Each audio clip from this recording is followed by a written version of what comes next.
Hello everyone, आप सबका स्वागत है नारायणा एजुकेशन इंस्टीट्यूशंस में। और आज हम कर रहे हैं एक वन शॉट वीडियो आपके ग्रेड 10 साइंस से। मैं हूं आपकी बायोलॉजी टीचर अर्पिता और मैं आज आपको गाइड करने वाली हूं चैप्टर हेरिडिटी को लेके। जैसे कि आप सबको पता है कि हमने ये वन शॉट सीरीज स्टार्ट कर लिया ऑलरेडी, जिसमें हम साइंस और मैथ्स फॉर ग्रेड 10 बोर्ड्स में जो जो आपके टॉपिक्स इंपॉर्टेंट है उसको वन शॉट में कवर कर रहे हैं ताकि आपको आसानी हो सके अपने बोर्ड एग्जाम्स के प्रिपरेशन में। So, without wasting any further time, let us start this chapter that is heredity.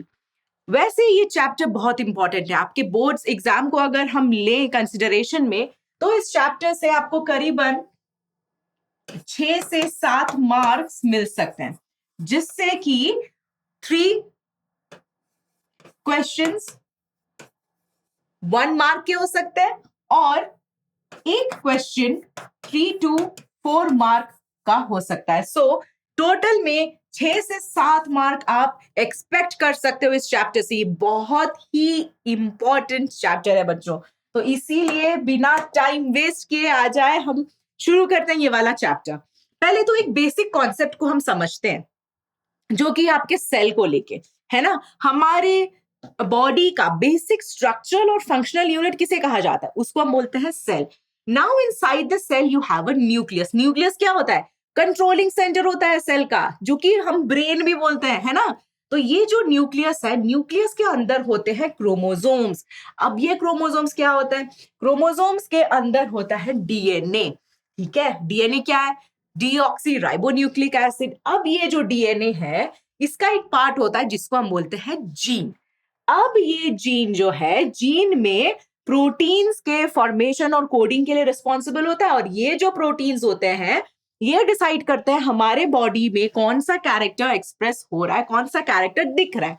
ठीक है, सो इन शॉर्ट अगर आप देखें तो ये सब रिलेटेड है। सेल है, सेल के अंदर न्यूक्लियस है, फिर क्रोमोसोम है, फिर जीन है उसके एक पार्ट में, एंड ये जो जीन है ये प्रोटीन के कोडिंग के लिए आपको हेल्प करता है, और वो आपके सारे कैरेक्टर्स को डिसाइड करता है आपके बॉडी में क्या क्या कैरेक्टर्स हैं।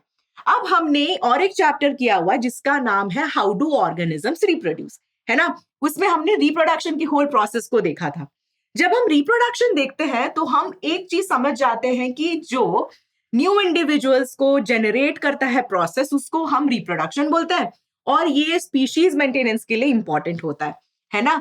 तो रिप्रोडक्शन का डेफिनेशन देख लो क्या है। It is a process which gives rise to new individuals that are similar to their parents. इसको मैंने क्यों सर्कल किया? क्योंकि कोई भी इंडिविजुअल बॉर्न होता है ना, वो अपने पेरेंट्स से सिमिलर होता है विथ सर्टेन डिफरेंसेस और वेरिएशंस। नेसेसरी नहीं कि एग्जैक्टली अलाइक हो, but it is similar to the parent with certain differences और वेरिएशंस। अब हम जाके देखते हैं कि ये जो रिप्रोडक्शन है ना, ये 2 तरीके के होते हैं। फर्स्ट है सेक्सुअल, दूसरा है एसेक्सुअल। सेक्सुअल रिप्रोडक्शन में क्या होता है आप सबको पता है। Sexual reproduction involves the two parents, एक मेल और एक female, whereas in asexual reproduction only one parent is involved, है ना। अब ये आप देखें, यहाँ पे एक मेल एक फीमेल है सेक्सुअल रिप्रोडक्शन में, ठीक है, और यहां से आपका ऑफस्प्रिंग बनता है। Whereas in sexual reproduction you have one parent and that single parent is giving rise to an offspring. अब इसमें डिफरेंसेस क्या है सेक्सुअल एसेक्सुअल में, ये हम ऑलरेडी कर चुके हैं, फिर भी मैं थोड़ा सा आपको रिवाइज करती हूँ क्योंकि ये रिलेट करेगा एक और टॉपिक में जो कि आपके एग्जाम में बहुत इंपॉर्टेंट है। ठीक है, सो ये जो ऑफस्प्रिंग्स है जो आप सेक्सुअल रिप्रोडक्शन में देखते हो, वहां पे आप विजिबल डिफरेंसेस देख पाओगे ऑफस्प्रिंग में और पेरेंट्स में। Whereas asexual में no visible differences can be seen, no visible differences। आप देख रहे हो क्या डिफरेंसेस? ज्यादा नहीं दिख रहा है, बट ये जो डिफरेंसेस और वेरिएशंस होते हैं ना, वो सेक्सुअल रिप्रोडक्शन में बढ़ जाते हैं, वो मैक्सिमाइज हो जाते हैं। Whereas in asexual reproduction, very little variations can be seen during asexual reproduction, है ना। ये हो गए आपके बेसिक डिफरेंसेस। अब ये जो मैकेनिज्म है इसको हम एक ट्रांसफर बोलते हैं, जो कि रिप्रोडक्शन होता है कि okay it gives rise to new individuals. But क्या मैकेनिज्म है जिससे कि ये वेरिएशंस बनते हैं और ये वेरिएशंस फिर एक जनरेशन से दूसरे जनरेशन को पास होते हैं? इसमें कोई मैकेनिज्म है क्या? आपको पता है ये क्या है? ये हम पढ़ने के लिए एक एग्जाम्पल कंसिडर करते हैं सेक्सुअल रिप्रोडक्शन का। जिसमें 2 पेरेंट्स हैं, एक है फादर, दूसरा मदर। इनसे एक बेबी हुआ, the child has got 2 characters, ठीक है। उसका जो स्किन कलर है उसने अपनी मम्मी से लिया, from the mother, and from the father the child has got the height. अब ये जो 2 कैरेक्टर्स उसको मिले हैं, क्या ये फिर भी सिमिलर है क्या अपने फादर के जैसे या मदर के जैसे? नहीं, वो सिमिलर तो बोल सकते हो आप, बट वो अलाइक है क्या? नहीं है। सो जो वेरिएशंस उसमें जा रहे हैं ना, एक जनरेशन से दूसरे जनरेशन तक, वो पास ऑन हो जाते हैं। और बेसिक जो बॉडी का डिजाइन है, ह्यूमन बींग्स ही रहेंगे। Cats will give rise two cats, elephants will give rise to elephants, so dogs will give rise to dogs. All this will be similar, so the common basic body design will be maintained from the previous generation to the offspring, but certain variations can be seen, है ना। तो ये जो transfer of characters हो रहा है ना, father से उसने अपनी हाइट ली और मदर से उसने अपना स्किन कलर लिया, तो ये जो ट्रांसफर ऑफ कैरेक्टर्स हो रहा है, इसको हम बोलते हैं heredity. From one generation to the other generation, that is called as heredity. Now, if you take a look at one more example, ठीक है, इसको हम थोड़ा सा कैरी फॉरवर्ड करते हैं। जो बच्चा अभी था जिसने अपने पापा से हाइट ली थी, अपनी मम्मी से स्किन कलर लिया था, now that individual reproduces with one more individual, okay. Now he becomes the parent for the second generation. What are you seeing? इसमें और डिफरेंसेस क्या है? ये बेबी में आप देखो that the baby has got the skin colour from the father and the hair texture or the hair color from the mother. तो इसमें भी डिफरेंसेस है, बट ये फिर से अपने इस जनरेशन से इनहेरिट कर रहा है। So second generation, first generation और जो पेरेंट जनरेशन है, इसमें सटली वेरिएशंस आते रहे हैं। Different types of differences you can see, and this differences are called as variations. अब एक सिंगल इंडिविजुअल जब रिप्रोड्यूस करता है तब क्या होता है? जब एक सिंगल इंडिविजुअल रिप्रोड्यूस करता है, जो कि एसेक्सुअल रिप्रोडक्शन में आप देखते हो, वहां पे क्या होता है? वहां पे एक बैक्टीरिया का हम एग्जांपल ले लेते हैं, ठीक है। बैक्टीरिया रिप्रोड्यूस कर लिया, 2 इंडिविजुअल्स बन गए। अब ये जो 2 बैक्टीरिया है, ये फिर से डिवाइड कर गए, 4 बैक्टीरिया फॉर्म कर गए। But are you seeing any differences that are like so evident? No, right? The differences are very subtle, very very minimum. So इसका मतलब क्या है? ये जो माइनर डिफरेंसेस है, ये आपको मिलेगा एसेक्सुअल रिप्रोडक्शन में, right? So you will see only minor differences in asexual reproduction, and this minor differences in reproduction can be due to small inaccuracies in DNA copying. So DNA copy जब होता है parent से offspring में, उससे अगर कुछ inaccuracy हो गया, तो उसके चलते आपको ये जो डिफरेंसेस हैं, छोटे छोटे माइनर, ये आपको देखने को मिल सकता है। बट जो बेसिक बॉडी डिजाइन है, जो मैं स्टार्टिंग से बोल रही हूँ, वो सिमिलर ही रहता है। सिमिलर डिजाइन, सिमिलर इंडिविजुअल्स ही करेंगे प्रोड्यूस। अब हेरिडिटी हम देखते हैं। हेरिडिटी में क्या क्या चीजें ट्रांसफर होती, वो बोलते हैं हम उसको ट्रेट्स और characteristics. It is the process in which traits and characteristics are transferred from the parents to the offspring. But what are these inherited traits that the offspring gets from the parents, and these characters, and how are they actually inherited? ठीक है, इसको तो हमने बोल दिया कि भाई ये हेरिडिटी है ना। और ये जो डिफरेंसेस हो रहे हैं, इसको हम बोलते हैं वेरिएशंस। अब ये जो वेरिएशन टॉपिक है ना बच्चों, ये बहुत इंपॉर्टेंट है, इससे भी आपको क्वेश्चंस आते हैं, ठीक है। नाउ अगर आप एक बैक्टीरिया ले लो फॉर एग्जांपल, वेरिएशंस क्यों इंपॉर्टेंट है, ये हमने रिप्रोडक्शन में भी देखा था। तो इसको थोड़ा सा अगर मैं सम अप कर लूं, तो 2 बैक्टीरिया का एग्जांपल हमने लिया था, है ना। अगर टेम्परेचर बढ़ जाता है तो वो बैक्टीरिया अपने आप में वेरिएशंस लाता है उस एनवायरमेंटल चेंज में एडजस्ट होने के लिए, बट दूसरा जो बैक्टीरिया होता है वो एडजस्ट नहीं कर पाता, बिकॉज उसमें वेरिएशंस नहीं है, right? So these variations enable the organism to be able to sustain itself in some environmental change conditions. ठीक है, so different environmental conditions अगर आ गए, so that individual, if it has variations, it will be able to survive. So that is why variations are important and they are carried forward. तो ये question है, इसके basis around, in and around आपको बहुत सारे questions मिल जाएंगे। Please understand this, right? अब हम पढ़ेंगे इनहेरिटेड ट्रेट्स क्या होते हैं। इनहेरिटेड ट्रेट्स जैसे कि आप देख लो, ये एग्जाम्पल है, ठीक है। एक पेरेंट में है अटैच्ड ईयरलोब, दूसरे पेरेंट में है फ्री ईयरलोब। अब हम देखेंगे कि चाइल्ड में या ऑफस्प्रिंग में क्या ईयरलोब आया, ठीक है, अब आप देखो चाइल्ड में मिल गया आपको अटैच्ड ईयरलोब, जो दूसरे पेरेंट का फ्री ईयरलोब है वो क्या यहाँ पे नहीं आया है? Because the child has inherited the attached earlobe from the father, does that mean that the free earlobe trait from the mother has not been inherited? Does it mean so that it has not been inherited? नहीं, इसका मतलब ये है कि mother और father दोनों equally contribute करते हैं चाइल्ड को, ठीक है, both of them equally contribute, but different traits के लिए फिर एक्सप्रेस क्यों होता है अलग, है ना? It is different from the parents and the offsprings. जब आप देख रहे हो अटैच्ड ईयरलोब भी है, फ्री ईयरलोब भी है, बट अटैच्ड ईयरलोब क्यों आया चाइल्ड में, फ्री ईयरलोब कहाँ गया? अब मेंडल जो है इन्होंने एक प्लांट लिया अपने एक्सपेरिमेंट्स के लिए। कौन सा प्लांट लिया इन्होंने? पी प्लांट, जिसको हम बोलते हैं पाइसम सटाइवम, है ना? तो पाइसम सटाइवम या फिर गार्डन बी प्लांट को इन्होंने चूज किया अपने एक्सपेरिमेंट्स के लिए। इसके काफी सारे रीजंस थे। पहले तो वो इजीली ग्रो कर जाता है, डेवलप कर जाता है, फ्लावर्स उसके बाइसेक्सुअल हैं, तो आप both cross pollination, self pollination कर सकते हो, है ना? और उसके फर्टिलाइजेशन को कंट्रोल करना इजी है ना? और उसके कैरेक्टर्स बहुत इजीली आप ऑब्जर्व कर सकते हो, उसका लाइफ साइकिल शॉर्ट है। तो ये काफी सारे रीजंस के चलते उन्होंने पी प्लांट यूज किया। और ये आप याद रखिएगा, ये क्वेश्चन भी एग्जाम में आपको आ सकता है कि क्यों मेंडल ने पी प्लांट चूज किया, why did he choose the P plant for his genetic studies, ठीक है? अब आप देखो यहाँ पे उन्होंने जब स्टडी किया तो इन्होंने कुछ कैरेक्टर्स लिए, ठीक है, कॉन्ट्रास्टिंग कैरेक्टर्स और traits. First, the one that he took is the height of the plant. It can be a tall plant or a dwarf plant. Next character that he took was the color of the flower. It can be purple or white. Next, he took the seed shape. It can be round or wrinkled. Then he took the seed color that can be yellow or green. Then he took the pod color that can be green or yellow. Then he took the pod shape that can be full or constricted.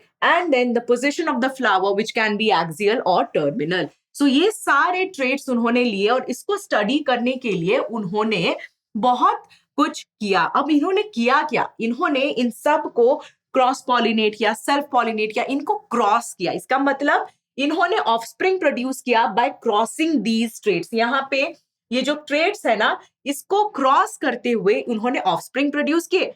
अब उनमें next generation में क्या characters मिले, कैसे मिले, वो सबको उन्होंने स्टडी किया। अब इन्होंने लेट्स से फॉर एग्जांपल एक हम कैरेक्टर ले जाते हैं एक टॉल प्लांट का, ठीक है, हाइट लेते हैं। हाइट में क्या क्या है? टॉल प्लांट भी होगा, डॉर्फ प्लांट भी होगा। अब इनको इन्होंने क्रॉस किया। अब इससे क्या मिला उनको, वो उन्होंने स्टडी किया। तो इन्होंने एक कैरेक्टर लिया, इसीलिए इसको हम बोलते हैं मोनोहाइब्रिड क्रॉस। जब ये दो कैरेक्टर्स लिए उसको उन्होंने बोला डाइहाइब्रिड क्रॉस। तो हम ये दोनों क्रॉसेस के बारे में पहले पढ़ेंगे कि क्या क्या क्रॉसेस थे, ठीक है? अब हम चलते हैं, पहले अंडरस्टैंड करते हैं एक मोनोहाइब्रिड क्रॉस के बारे में। मोनो मतलब वन, हाइब्रिड मतलब जब आप दोनों को क्रॉस कर रहे हो। अब ये लिख लो आप, ये एक टॉल प्लांट है और ये एक डॉर्फ पी प्लांट है। अब ये टॉल पी प्लांट और डॉर्फ पी प्लांट को उन्होंने पहले जनरेशन में क्रॉस किया। इसका मतलब ये जो टॉल और डॉर्फ लिया उन्होंने, ये भी आप याद रखना कि ये लिए थे उन्होंने होमोजाइगस, ठीक है? ये भी मैं आपको समझाऊंगी, धीरे धीरे आपको समझ में आएगा ये क्या है। पहले आप ये देख लो, ठीक है? तो जब इन्होंने क्रॉस किया तो फर्स्ट जनरेशन में उन्होंने देखा कि सारे के सारे जो पी प्लांट्स बने ना, वो सब टॉल बने। तो उन्होंने फिर से क्या किया, नेक्स्ट जनरेशन को ना सेल्फ पॉलिनेशन किया, ठीक है? सो फर्स्ट जो F1 जनरेशन मिला था उनको, उसको उन्होंने फिर से सेल्फ किया। अब सेकेंड जनरेशन यानी कि F2 जनरेशन जो बना, उसमें उनको क्या दिखा कि 3 टॉल प्लांट्स हैं और एक डॉर्फ प्लांट हो गया। तो इसमें से उन्होंने काफी कुछ डिडक्ट किया कि ऐसा नहीं कि वो जो कैरेक्टर था वो टॉल ही सिर्फ है, क्योंकि टॉल और डॉर्फ उन्होंने दोनों लिया था। But where did the dwarf plant go, right? But in the second generation he saw that means he deduced that if the characters or the traits are getting expressed, those are called as the dominant characters. But if the characters are getting masked, they are called as recessive characters. Let's say for example, जब हम tall plant को dwarf plant के साथ cross किए थे, ठीक है, तो क्या मिला था? फर्स्ट जनरेशन में सारे प्लांट्स टॉल बन गए थे। इसका मतलब ये है कि जो टॉल प्लांट वाले जीन्स थे ना, वो डोमिनेंट हो गए थे ड्वार्फ जीन्स के ऊपर। जब हम नेक्स्ट जनरेशन में उनको सेल्फ पॉलिनेशन करवाए तो फिर क्या हुआ, थोड़ा सा ड्वार्फ प्लांट भी आया उसमें, है ना? तो मेंडल इसको बोले कि ये जो फैक्टर्स होते हैं ना, ये फैक्टर्स डिटरमाइन करते हैं कि क्या एक्सप्रेस होगा। जो फैक्टर्स को कि हम आज के डेट में बोलते हैं जीन्स, है ना? Mendel used to call them as factors. Correct? Today we know these factors as the genes. अब हम अगर देखेंगे तो ये जो लेटर्स है जो मैंने पहले लिखा था ना होमोजाइगस में कैपिटल टी और फिर स्मॉल टी, जो भी डोमिनेंट जीन्स होते हैं उनको हम कैपिटल लेटर से डिनोट करते हैं, जो भी रिसेसिव जीन्स होते हैं उनको हम स्मॉल लेटर से डिनोट करते हैं। और ये जीन्स जो होते हैं ये हमेशा पेयर्स में आपको मिलेंगे। तो डोमिनेंट में क्या है, टॉल कैपिटल टी। रिसेसिव में क्या है, डॉर्फ है जो कि है small T. Colour of flower अगर हो गया, रेड है डोमिनेंट, रेड का क्या होगा, कैपिटल आर। और जो व्हाइट है वो रिसेसिव है, उसका क्या होगा, स्मॉल आर। अब पॉट कलर जो है ग्रीन है, कैपिटल जी। और रिसेसिव जो है वो है येलो, वो है स्मॉल जी। तो ये सारे जो कैरेक्टर्स है ये इन्होंने बहुत सारे ऑब्जर्वेशंस बनाए इन सबके। इसका मतलब इन्होंने क्या बोला कि कोई भी डिटेक्टेबल कैरेक्टरिस्टिक्स कोई भी इंडिविजुअल में अगर अपीयर करते हैं वो उसको हम बोलते हैं फेनोटाइप। क्या बोलते हैं उसको, हम बोलते हैं फेनोटाइप। और अगर जो जेनेटिक कॉम्पोजिशन है, मतलब उसके अंदर जो जीन का कॉम्पोजिशन है, उसको हम बोलते हैं जेनोटाइप। फेनोटाइप फिजिकल कैरेक्टर्स जो एक्सप्रेस होते हैं, पी फेनोटाइप फिजिकल कैरेक्टर्स, ठीक है। और genetic composition G, genotype G, that is how you remember. अब ये जो अपीयरेंस और फेनोटाइप है ये है रेड कलर का फ्लावर, है ना। जेनेटिक कॉम्पोजिशन इसका जेनोटाइप क्या है, कैपिटल आर। ये कौन सा ट्रेट है, ये है आपका डोमिनेंट ट्रेट। अब आप आ जाओ मोनोहाइब्रिड क्रॉस में। जब इन्होंने किया टॉल पी प्लांट और डॉर्फ पी प्लांट को लेके इन्होंने क्रॉस किया, तो पेरेंट्स क्या क्या थे, पेरेंट्स में टॉल पी प्लांट में homozygous tall T, homozygous dwarf small T. अब इनके गैमेट्स क्या क्या आ गए, एक कैपिटल टी और यहां से एक स्मॉल टी आ गया।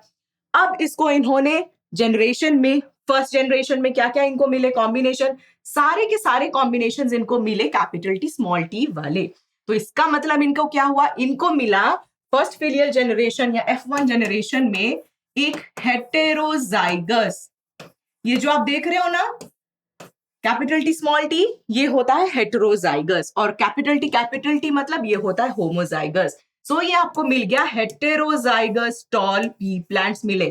तो F1 जनरेशन में हेटेरोजाइगस टॉल पी प्लांट्स जब मिले तो उन्होंने सोचा कि इसमें डॉर्फ क्यों नहीं हुआ। इसका मतलब इनको समझ में आया कि जो ये कैपिटल टी है ना, ये डोमिनेंट हो गया स्मॉल टी के ऊपर, ठीक है।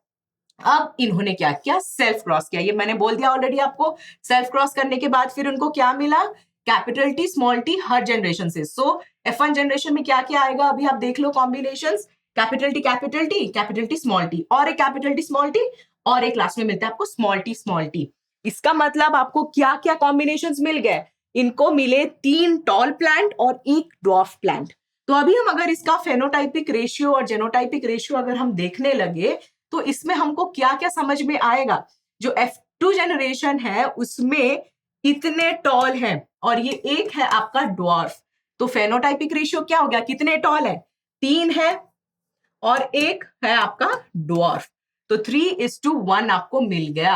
अब आप देखो जेनोटाइपिक रेशियो में आपको क्या मिल रहा है। जेनोटाइपिक रेशियो में आप देख रहे हो कैपिटल टी एक है, कैपिटल टी स्मॉल टी 2 है और स्मॉल टी 1 है। इसका मतलब 1:2:1। तो phenotypic ratio for a monohybrid cross is 3:1 and the जेनोटाइपिक ratio is 1:2:1। Please बच्चों ये सारे रेशियोज आप याद कर लो, इसके कॉन्सेप्ट्स याद कर लो, क्योंकि एनसीईआरटी और सीबीएसई के द्वारा अभी इस साल एक रेगुलेशन निकाला गया, एक सर्कुलर निकाला गया जिसमें कि उन्होंने बोला है कि 50% कॉन्सेप्चुअल बेस्ड क्वेश्चंस होंगे एग्जाम में। तो इसका मतलब क्या है, आपको अपने सारे कॉन्सेप्ट्स क्लियर करने हैं, है ना। सारे कॉन्सेप्ट्स अगर आप क्लियर रखोगे तो आप कुछ भी क्वेश्चन आंसर कर सकते हो। अब आ जाओ डाईहाइब्रिड क्रॉस में। डाईहाइब्रिड क्रॉस में इन्होंने क्या किया, मोनोहाइब्रिड का मतलब एक कैरेक्टर लिया था, डाईहाइब्रिड में इन्होंने 2 लिए। एक टॉल था हमारे साथ, टॉल के साथ इन्होंने एक फ्लावर कैरेक्टर ले लिया। क्या लिया इन्होंने, एक्सियल फ्लावर प्लेसमेंट। अब जब इन्होंने डॉर्फ पी प्लांट लिया, डॉर्फ पी प्लांट के साथ क्या कैरेक्टर लिया इन्होंने, टर्मिनल फ्लावर प्लेसमेंट। तो ये जो एक्सियल फ्लावर को और टॉल था उसका इन्होंने किया capital T capital A capital A, capital T capital A. और जो ड्वार्फ पी प्लांट था उसका क्या था, small T small T small A, है ना। तो अब आप देखो यहाँ पे पेरेंट्स, ठीक है, ये हो गया आपका capital T capital T capital A, और ये आपका स्मॉल टी स्मॉल ए। अब ये जो टॉल पी प्लांट है जिसका की एक्सियल फ्लावर है और ड्वार्फ पी प्लांट है जिसका की टर्मिनल फ्लावर प्लेसमेंट है, इसमें क्या क्या गैमीट्स निकलते हैं और फर्स्ट जनरेशन F1 जनरेशन में आपको क्या कॉम्बिनेशंस मिलते हैं। आपको मिलते हैं capital T capital A small A, सारे मिलते हैं आपको एक टॉल और axial flowers. Okay, so tall plants with axial flower placement, ये आपको कॉम्बिनेशन मिल गया। इसका मतलब क्या है, ये डोमिनेंट हो गया। अब आप अगर इसको क्रॉस करेंगे, सेल्फ पॉलिनेशन करेंगे नेक्स्ट जनरेशन में, तो आपको क्या क्या गैमेट्स मिल रहे हैं। आपको capital T capital T small T capital A small A, ये सेम आपको इधर भी मिल रहा है। अब आपको इसको क्या करना है, क्रॉसिंग करना है। ये जब आप क्रॉसिंग करोगे तो आपको बहुत सारी चीजें, बहुत सारे कॉम्बिनेशंस आपको दिखने को मिलेंगे। तो सेकेंड फिलियल जनरेशन में अभी आप देखो क्या क्या है। कैपिटल टी कैपिटल ए क्या मिला आपको, टी ऑल कैप, ठीक है। फिर कैपिटल टी ये आ गया और कैपिटल ए स्मॉल ए आ गया आपके पास। फिर यहाँ पे क्या है, capital T small T capital A, ठीक है। ये वाला क्या है, capital T capital A small A. Next वाला कॉम्बिनेशन क्या है, capital T capital A small A. ऐसे करके डिफरेंट आपके कॉम्बिनेशंस बन गए यहाँ पे। और ये जो आप जेनोटाइपिक कॉम्बिनेशंस देख रहे हो, इसमें आपको क्या समझ में आ रहा है कि ये जो जेनोटाइपिक कॉम्बिनेशंस है, इसमें टॉल और ड्वार्फ और उसके साथ एक्सियल और टर्मिनल सबके कॉम्बिनेशंस हैं। अब हम देखते हैं इसमें रेशियो कितना है। अब आपको दिख गया ये रेशियो क्या है, फेनोटाइपिक रेशियो में टॉल और एक्सियल, जो टॉल और एक्सियल है इसका मतलब इनमें जेनेटिक कॉम्बिनेशन एक टी और एक कैपिटल ए रहेगा। कैसे है, यहाँ पे कितने हैं, ऐसे 9 है। टॉल और टर्मिनल के लिए आपके कितने हैं कॉम्बिनेशंस, यहाँ पे देखिए आप, ये हाईलाइट हो रहा है, ठीक है, वो है 3। फिर ड्वार्फ और एक्सियल में देखिए आप कितने हैं, यहाँ पे ये हाईलाइट हो रहा है, ड्वार्फ और एक्सियल 3। और ड्वार्फ और टर्मिनल जो है उसमें ये एक ही है सिर्फ, स्मॉल टी स्मॉल ए। तो इसका मतलब आपका जो फेनोटाइपिक रेशियो है वो क्या बन जाता है, 9:3:3:1। सो ये टोटल कॉम्बिनेशन है आपका फेनोटाइपिक रेशियो में। आओ बढ़ो अभी जेनोटाइपिक रेशियो में। Now when you take a look at the genotypic ratio, what can you see that genotypic ratio in capital T, capital A, how many are there? 1. So for all these combinations, you have to find out what is the number. See, it is getting highlighted here, right? So in all these combinations, what are you seeing? 1:2:2:2:2:2:1:1, right? So this is the genotypic ratio, right? The genotypic ratio that you would find for a dihybrid cross, है ना।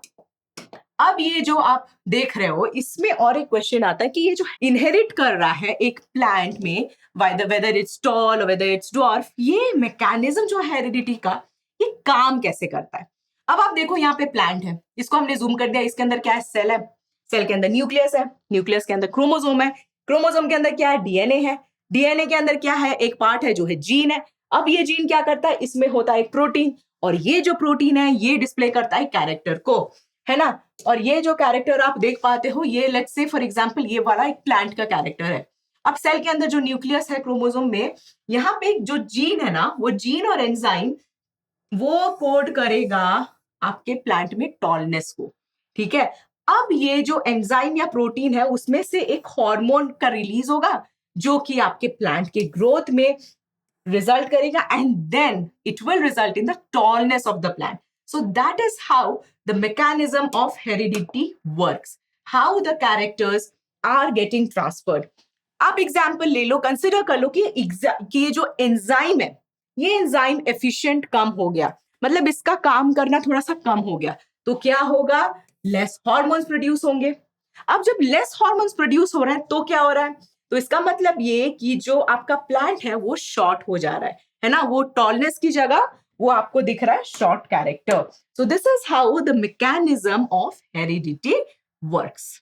अब एक और question आता है यहाँ पे, जो कि है ये जो ऑफस्प्रिंग्स है, ये अगर पेरेंट से सिंगल सेट लेते हैं, जैसे कि एक मदर से एक सिंगल सेट, फादर से एक सिंगल सेट, तो उसके जो जीन्स है वो पेयर्स में कैसे आ गए, है ना. तो इसको समझने के लिए हम क्या करेंगे, एक एग्जाम्पल कंसिडर करेंगे, जैसे कि एक ड्राई हाइब्रिड क्रॉस है. Here you're seeing two characters, one is a round yellow, the other is a wrinkled seed with a green color, right? So these are the parents. Now let us suppose that the genes of the dominant, that is capital R, and yellow, that is capital Y, this is here, and then there's the other parent which has wrinkled green, which is small r, small y. Now what do? We do a cross between this. Before we do a cross between these, we have to see that what are the gametes. अभी इसमें से gametes क्या क्या आ गया आपको, एक capital R Y और दूसरा भी कैपिटल R कैपिटल Y. यहाँ पे स्मॉल y और स्मॉल y. अब हम इसको क्या करेंगे, F1 प्रोजेनी में देखेंगे. F1 प्रोजेनी में क्या होगा, both dominant and recessive genes आपको मिलेंगे पेरेंट से. अभी आप देख लो यहाँ पे F1 जनरेशन में क्या मिला, कैपिटल R भी मिला, स्मॉल r भी मिला, कैपिटल Y भी मिला, स्मॉल y भी मिला. तो इसका मतलब क्या है, dominant and recessive genes, both of that you are seeing from the parent, but the phenotype of the F1 offspring is round and yellow. तो even if you are seeing dominant और recessive, दोनों आप भले ही देख रहे हो, but इसमें phenotype क्या है आपका, राउंड और येलो. सिर्फ राउंड और येलो आपको फेनोटाइप में देखने को मिल रहा है. तो इसका मतलब अभी क्या है, जब हम अंडरस्टैंड करेंगे F1 प्रोजेनी को, फिर इसको क्रॉस करके, अब जब ये F1 जनरेशन इसको क्रॉस करेंगे तो क्या होगा, यहाँ पे आपको क्या मिलेगा, पेरेंटल कॉम्बिनेशन मिलने वाला है. एक कैपिटल R कैपिटल Y यहाँ पे था, एक कैपिटल R स्मॉल y था, एक स्मॉल r कैपिटल Y था, एक स्मॉल r स्मॉल y था. अब हमको दो हाइब्रिड कॉम्बिनेशंस मिल रहे हैं. क्या क्या मिल रहे हैं, कैपिटल R स्मॉल y और स्मॉल r कैपिटल Y. अब हम इसको क्या करेंगे, F1 प्रोजेनी जब हम देखते हैं तो single gene from the parent you are getting and two characteristic seed shape and seed colour you are getting, and this is linked to each other. But अगर ये चेंजेस नहीं होते तो ये जो हाइब्रिड गैमेट्स आप फॉर्म कर रहे हो, ये फॉर्म नहीं हो पाते, है ना. सो जब आप स्टडी करते हैं एक प्लांट के F1 और F2 जनरेशंस में, भले ही वो कैरेक्टर एक्सप्रेस ना हो, ठीक है, जो हाइब्रिड गैमेट्स हैं वो एक जीन या फिर आप ले लो सीड शेप, सीड कलर, जो भी है, वो एक टोटल एक जीन में नहीं होता है, वो एक पोर्शन में होता है, एक सेपरेट इंडिपेंडेंट पीस में होता है, जिसको हम क्या बोलते हैं, क्रोमोसोम बोलते हैं, है ना. सो भले ही वो आपके फेनोटाइप में ना दिखे, बट जेनोटाइप में it is present, and that hybrid gamete formation is there does not mean that in a single long thread of DNA this whole gametes and the traits will be there. No, it is present as a separate independent piece. ठीक है. तो जब to germ cells आप combine कर लेते हो parents के, one a parent and the other parent, इसमें आपको क्या मिलेगा, नॉर्मल नंबर मिल जाएगा फिर से ऑफस्प्रिंग में. अब ये नॉर्मल नंबर कैसे मिलता है मैम, अब इसको हम समझेंगे ये कैसे नॉर्मल नंबर मिलता है. ठीक है, अब आप देखो यहाँ पे एक डिवीजन होता है. ठीक है, एक डिवीजन होता है, वो डिवीजन को मैं बताती हूँ क्या होता है, उसको हम कैसे समझेंगे, इस एक्सपेरिमेंट के थ्रू या फिर इस टॉपिक के थ्रू, जो कि है सेक्स डिटर्मिनेशन. देखो बच्चों, फर्स्ट इंपॉर्टेंट टॉपिक मैंने आपको बोला था वेरिएशंस है. वेरिएशंस क्यों होते हैं, why it is important. Next, why Mendel choose the P plant, क्यों उन्होंने चूज किया, उसको भी एक आप इंपॉर्टेंट टॉपिक कंसिडर करो. अब monohybrid cross, dihybrid cross, उसमें जो रेशियोज हैं, that is also very important, you have to understand, okay, and then you might be asked questions, sometimes numericals also you will get, so you have to know what are the basic concepts, और उस concepts को लेके आपको फिर अपने problems अगर आगे तो आपको solve करने हैं. ठीक है, अब आप आ जाओ, ये एक important topic, ये एक chapter का ना, इसमें शायद पिछले 5 साल से एक बार भी ऐसे नहीं हुआ कि question miss किया गया. इस topic से question आता ही आता है. ठीक है, so sex determination जो है ये कैसे किया जाता है ह्यूमन बींग्स में, हम देखते हैं. एक मेल पेरेंट है और दूसरा फीमेल पेरेंट है ना. सो मेल पेरेंट और फीमेल पेरेंट जो है, मेल में आप देखो 46 क्रोमोसोम्स, फीमेल में भी 46 क्रोमोसोम्स. वो जो 46 क्रोमोसोम्स होते हैं उसमें से 22 पेयर जो होते हैं वो है ऑटोसोम्स, और जो एक पेयर है वो है सेक्स क्रोमोसोम्स. अभी आप यहाँ पे देखो, यहाँ पे क्या हो गया, रिडक्शनल डिवीजन हो गया. जब रिडक्शनल डिवीजन होता है ना तो फिर क्या होता है, इट इज डिवाइडेड इनटू 2। अब ये जो डिवाइड हो गया इसमें आप क्या देख रहे हो, एक x आ गया, एक y आ गया। ये कहां पे आपने देखा, ये आपने देखा फादर में, ठीक है। तो उसके बाद फिर क्या हो जाता है, माइटोटिक डिवीजन, जो कि है आपका इक्वेशनल डिवीजन। तो फिर यहाँ पे आप देख सकते हो ये कैसे डिवाइड हो गया, पहले रिडक्शनल और फिर माइटोटिक। अब फीमेल में भी वही देखो आप, 46 क्रोमोसोम्स है, 22 क्या है, ऑटोसोम्स, एक पेयर क्या है, सेक्स क्रोमोसोम। यहाँ पे आपको क्या मिलेगा, रिडक्शनल डिवीजन में दोनों एक्स मिलेंगे, तो यहाँ पे आपको एक्स और एक्स मिल रहा है। अब ये माइटोटिक डिवीजन कर गए, सो 22 प्लस एक्स, सिर्फ आपको एक्स मिल रहा है। तो जब आप एक फादर लेते हो एक्स वाई और एक मदर लेते हो एक्स एक्स, इनके जब ऑफस्प्रिंग्स होते हैं, एक एक्स और एक एक्स यहां से आया, लेट अस से ये फादर और ये मदर, फादर से एक्स और मदर से एक्स, मतलब दो एक्स एक्स, इसका मतलब एक girl child will be born, okay, offspring will be a girl child. अब यहां से अगर y आ गया और इधर से x आ गया, तो एक्स वाई जब हो जाता है इस, तो एक्स वाई जब हो जाता है इसका मतलब it is a boy child, ठीक है। सो ये जो कॉम्बिनेशन है ना, ये बहुत इंपॉर्टेंट है सेक्स डिटर्मिनेशन में। और ये क्वेश्चन पूछा जाता है कि इसमें क्या मदर का रोल है क्या, द आंसर इज नो, ठीक है। यहाँ पे एक्स एक्स ही है, तो वो जो एक्स आ रहा है बॉय में भी या गर्ल में भी वो मॉम से ही आता है, बट जो चेंज ला रहा है जो कि है वाई क्रोमोसोम, वो कहां से आ रहा है, फादर से आ रहा है, right. So that is why this whole process of sex determination, इसके बिहाइंड की थियरी क्या है, ये बहुत इंपॉर्टेंट है। प्लीज बच्चों आपके कॉन्सेप्ट्स क्लियर कर लो, क्वेश्चंस अगर आते हैं आपको अच्छे से इसका एक्सप्लेनेशन लिखना पड़ेगा। सो अगर अभी आप यहाँ पे देखो, हम फिर से थोड़ा एक एनिमेशन के थ्रू देख लेते हैं क्या हुआ है यहाँ पे लेट्स से 22 प्लस वाई है यहाँ पे, है ना। तो फादर से अगर वाई गया और मदर से एक्स गया तो क्या हो गया, मेल चाइल्ड। और अगर मदर से एक्स और फादर से भी एक्स गया तो हो गया female child. So that was it for this video, students. Thank you so much for watching this video. We have discussed each and every topic that is important from this chapter. सारे concepts हमने cover कर लिए, basics से लेके क्या क्या आपको expectations हो सकती हैं, क्या क्या आप एक्सपेक्ट कर सकते हो बोर्ड एग्जाम्स में, सब टॉपिक्स को हमने कवर किया है। So please if you have any questions, कोई भी डाउट्स हैं, put it down in the comment section, we will answer your queries. But till then, do not forget to like, share, and subscribe to our video. Thank you so much for watching.